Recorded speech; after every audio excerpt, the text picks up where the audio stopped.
You know when you're deeply invested in something, sometimes you avoid taking a break because you think, if I take a break, I'm going to lose my state of mind.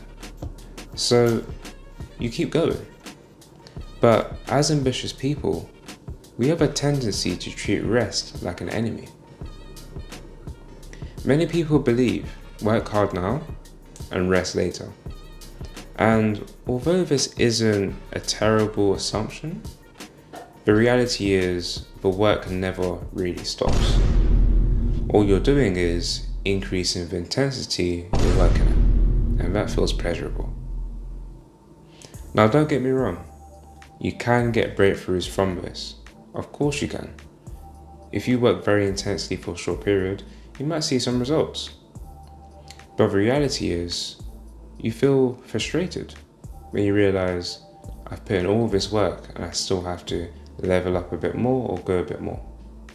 And you start to treat rest like a luxury.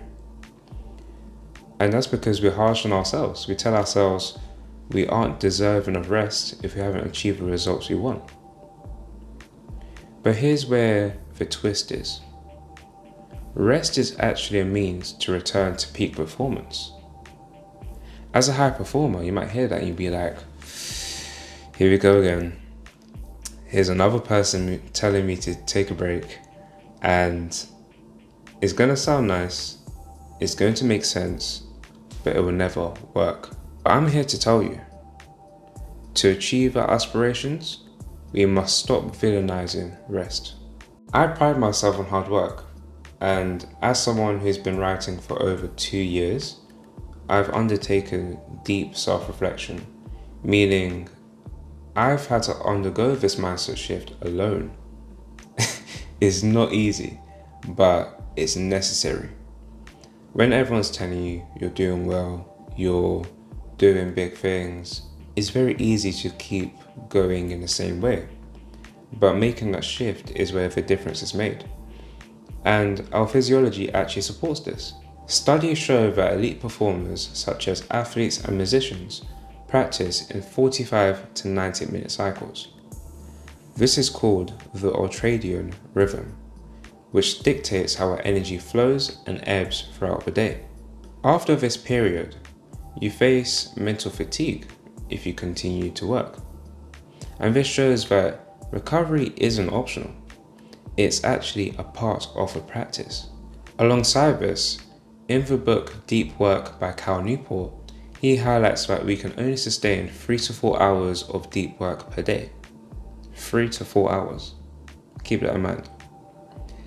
After this, the work becomes shallow. So I want us to reframe what rest really looks like. Rest is what protects our best hours so we can perform at our best or do deep work. To support this, I did some further reading into our 2 modes of thinking. These are focus mode and diffuse mode. Focus mode is what we usually talk about. Deep work, sustained focus, and eventually flow state. But you then shift into diffuse mode. Diffuse mode is when your mind wanders. It's your shower thoughts. It's where you connect the dots in your subconscious mind. And this is where you consolidate all the ideas and insights you've gained.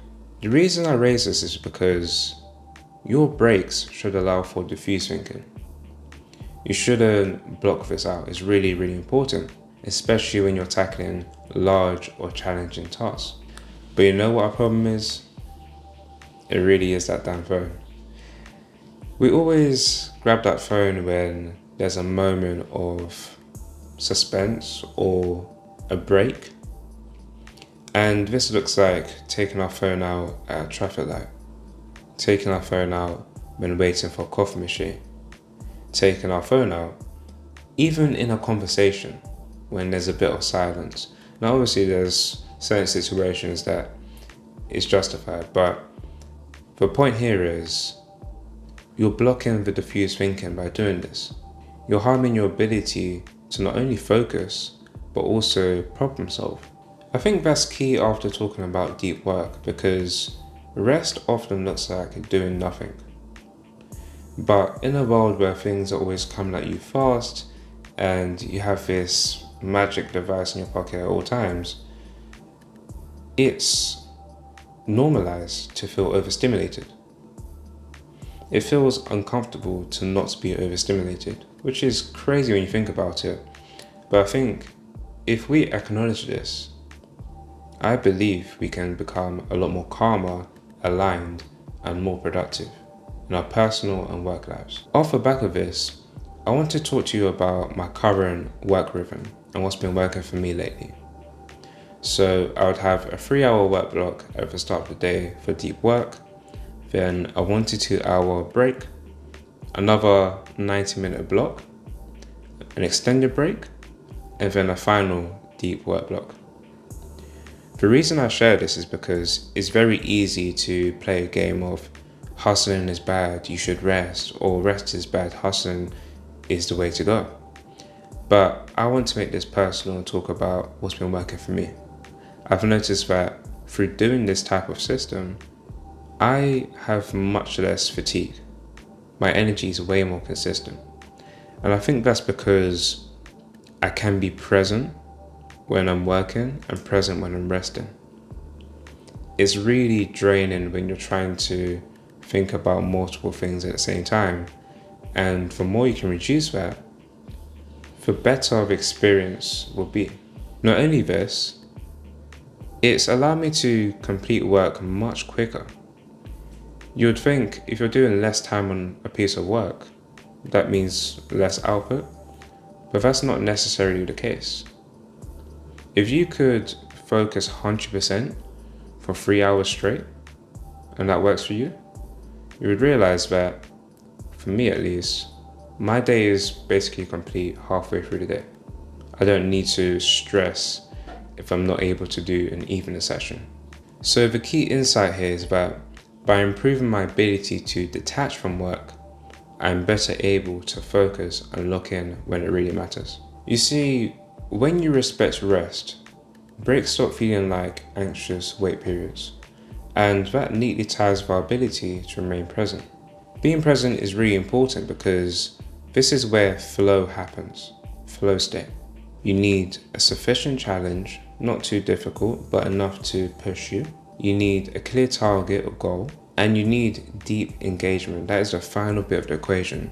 And for a lot of people, that is the part that is missing. I want us to pause briefly on that because throughout this video, I have thrown a lot at you. I've talked about being present, I've talked about Ultradian rhythm, I've talked about deep work.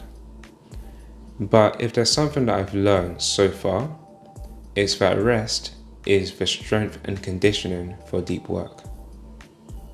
Without rest, you're harming your ability to perform at your best and also create work that you'll be proud of. And that alludes to flow, because flow happens. You don't watch the time, you don't even know how long you're going for, and then you produce something and at the end of it you're like, how did I do that?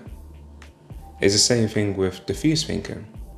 If you don't allow yourself to have diffuse thinking, you won't have those moments where you're like, I don't know where I got that from, I just pulled it from thin air. Those won't happen anymore because you're blocking out that thinking. Because I want you to have actionable takeaways, I thought of a few questions. The first batch of questions are in relation to your phone. Do you subconsciously grab that phone to fill the time? If yes, then why? Second question is, do you have a buffer period from when you use your phone, either before bed or after you wake up? Second batch of questions are a bit deeper. Do you feel guilty when resting? If yes, then why? What priorities are you procrastinating on? And finally, how can you bridge the gap between thought and action? All of these questions are interlinked because your inability to rest may be sapping away from the energy that gives you confidence to bridge that gap. Now, think about how crazy that is. No matter how competent you are, something as simple as how much energy you have can be a barrier to you actually taking that step forward. So remember that rest isn't a barrier to hard work. Instead, it's what allows productivity to exist in the first place. If you made it to the end of this video, comment 100% and a key takeaway you got, and I'll see you in the next video.